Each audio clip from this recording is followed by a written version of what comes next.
Mabilisang tanungan at sagutan lang po ito. Sasagutin niyo po ng mabilis yung mga ibabato kong tanong. So simulan na natin mga kapatid. Ano po ang mas preferred niyo na pet? Aso o pusa?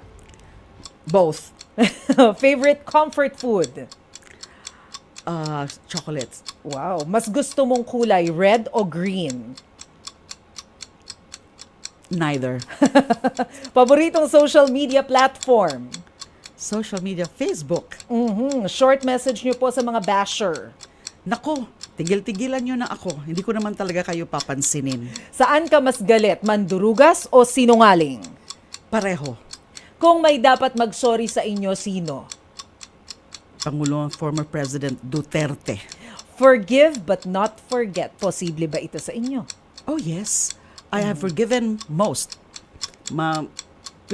Pinatawad ko na sila lahat except for Mr. Duterte. That's why mihingi ako ng enlightenment from the good Lord to find the courage to also forgive him kahit hindi siya humihingi ng patawad. Kung pelikula ang buhay ninyo, ano pong title?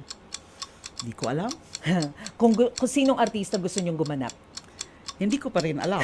Magsisilbi sa pamilya o sa taong bayan? Pareho. Maraming salamat po sa inyo, Senator Laila De Lima. Baka po meron kayong karagdagan na mensahe doon sa ating mga kapatid na gusto po ninyong ipaabot at saka